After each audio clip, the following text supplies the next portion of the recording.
শুভ বিকেল সবাইকে। দিনটা ছিল শুক্রবার। আমার কোনো পরিকল্পনাই ছিল না আমার মায়ের বাড়িতে যাওয়ার। তো অপরিকল্পিতভাবেই আমি বাড়িতে চলে গেছিলাম। এখানে দেখো ম্যাও তার ছানা পোনা নিয়ে দিব্য আনন্দে শুয়ে রয়েছে। বাড়ি থেকে বেরিয়েছিলাম ট্রেডিং করানোর জন্য। ট্রেডিং করিয়ে টরিয়ে নিয়ে দুম করে ইচ্ছে হলো যে সেদিন যেহেতু জগন্নাথ দেবের দর্শন হয়নি, আজকে একটু জগন্নাথ দেবকে দেখে আসি এবং মেলাটা কেমন বসেছে সেটা একটু দেখে আসি। সেটা দেখার জন্যই চলে গেছিলাম কলেজের মাঠে জগন্নাথের মাসির বাড়িতে। আমার সাথে আমার মাও এসেছিল। দেখো মন্দিরের ভেতরটা কেমন করেছে, মানে মন্দির তো না, প্যান্ডেলের ভেতরটা কেমন করেছে, কিন্তু পুরোপুরি অবিকল মন্দিরের মতোই দেখতে লাগছে। আগে জগন্নাথ দেবকে দর্শন করে তারপর আশেপাশটা ঘুরে দেখা যাবে কেমন কি করেছে না করেছে। আগে গিয়ে জগন্নাথ দেবকে দর্শন করি। সেদিন ছিল জগন্নাথ দেবের রাখাল বেশ। ঠাকুরের দর্শন পাওয়ার পর মনটা এমনিই শান্ত হয়ে গেছে, আর ভীষণ ভালোও লাগছে। তোমরাও ভগবানের দর্শন করো, জানিও কেমন লাগছে আমার ভিডিওগুলো। প্লিজ তোমরা একটু কমেন্ট করে জানিও যে কার কেমন লাগছে বা কী হচ্ছে না হচ্ছে। এখানে একটা স্টল ছিল যেখানে ওই ছেলেদের কুর্তা, তারপরে মেয়েদের গোপী ড্রেস, শাড়ি, যাবতীয় যে জিনিসপত্র বিক্রি হচ্ছিল। আর এটা ছিল মহাপ্রসাদের কাউন্টার। এখানে খিচুড়ি প্রসাদ মানে ভোগ প্রসাদ আর খাজা বিক্রি হচ্ছিলো, আর ছোটো ছোটো গজাও ছিল। এই বড় হাঁড়িগুলোর দাম ছিল 100 টাকা করে, আর ছোটোগুলোর দাম ছিল 50 টাকা, আর খাজাগুলো বিক্রি করছিল পার পিস 10 টাকা করে। এদিকে একটা শ্রীল প্রভুপাদের মূর্তি রাখা ছিল। তারপর যার যা প্রশ্ন ছিল সেগুলো একটা বক্সের মধ্যে জমানো হচ্ছিল, সেগুলো উত্তর তারা দেবে। তারপরে এই যে স্টলটা ছিল, এখানে বিভিন্ন ভগবানের মূর্তি, মূর্তি তো না, ফ্রেমে বাঁধানো ছবি, তারপরে চাবির রিং, জপের মালা, তুলসীর মালা, ধূপকাঠি, নানাবিধ জিনিস বিক্রি হচ্ছিল। তখন ভগবানের সামনেটা একটু ফাঁকা হয়েছিল, সেই জন্যই আরও একটু কাছে যেতে পেরেছিলাম। তোমাদেরও দেখালাম, কেমন লাগে অবশ্যই জানিও। এবার আমরা যে স্টলে ছিলাম, এখানে দেখো ভীষণ ভালো এই ধূপকাঠি আমি আগে জ্বালিয়েছি, এই বারোদলের মেলা থেকে নিয়েছিলাম। তো ধূপকাঠিগুলো সত্যিই দারুণ। তোমরা কোনো সময় এরকম স্টলে গেলে কিনে দেখো, ভীষণই ভালো। এখানে প্রচুর কিছু ছিল, বলে বোঝানো যাবে না, তোমাদের যেটুকু পারলাম দেখালাম। আর উল্টোর অবধি মেলাটা রয়েছে, তোমরা যদি এর মধ্যে কেউ মেলায় যাও তাহলে অবশ্যই দেখতে পাবে আরও ভালো করে। চলো এবার বাইরে যাওয়া যাক এবং পাশে কীর্তন হচ্ছে সেখানে যাওয়া যাক।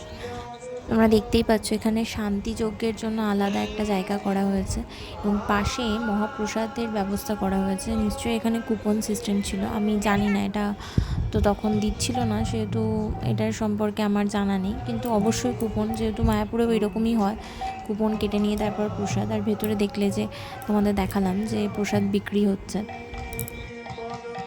তার পাশেই ছিল এরকম কীর্তনের একটা মঞ্চ, ভীষণ সুন্দরই কীর্তন হচ্ছিল।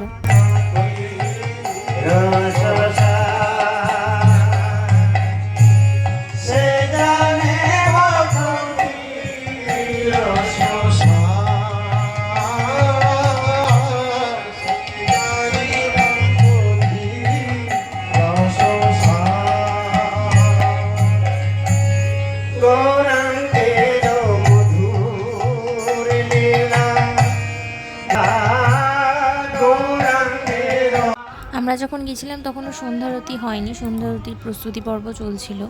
তো এখানেও যজ্ঞের কুণ্ডটা আবার সাজানো হচ্ছে, সন্ধেবেলায় এখানে যজ্ঞটা হয়। তো এবার একটু মেলাটা ঘুরে বেরিয়ে যাব।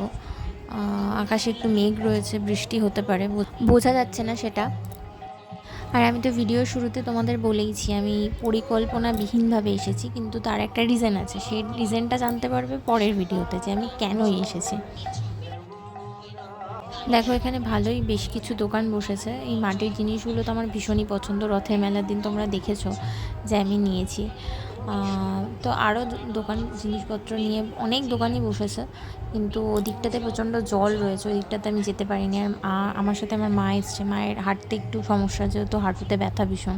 এখন তো বয়স হলেই মানুষেরই একটাই সমস্যা, পায়ে ব্যথা। এই পাশটাতেও অনেকগুলো দোকানই বসেছে।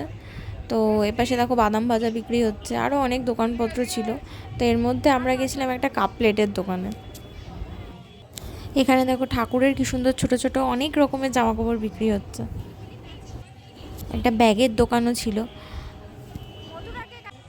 তো এই দোকান থেকে মা কয়েকটা জিনিস কিনলো বাড়ির জন্য। তো তারপরে আমরা সেখান থেকে বেরিয়ে মথুরা কেকের দোকানে গেছিলাম। আমার তো মথুরা কেক খেতে ভীষণই ভালো লাগে, কিন্তু আমার ওই যে গ্লুকোজের যে পাউডারটা দেয় ওই পাউডারটা ছাড়া খেতে ভালো লাগে, আর অনেকের ওই পাউডারটাই বেশি ভালো লাগে। পাশে হ্যান্ডমেড জুয়েলারি বিক্রি হচ্ছিল। যেহেতু এগুলো হাতে বানানো, অনেকে দেখেই কপি করতে পারে, তো উনি আমাকে বলেই দিল যে ছবি তুলতে না। তো যাই হোক, আমি যেটুকু ক্লিপ নিয়েছিলাম সেটুকুই তোমাদের সাথে শেয়ার করলাম, বাট জিনিসগুলো খুবই সুন্দর ছিল। এবার আমরা মেলা থেকে বেরিয়ে যাচ্ছি।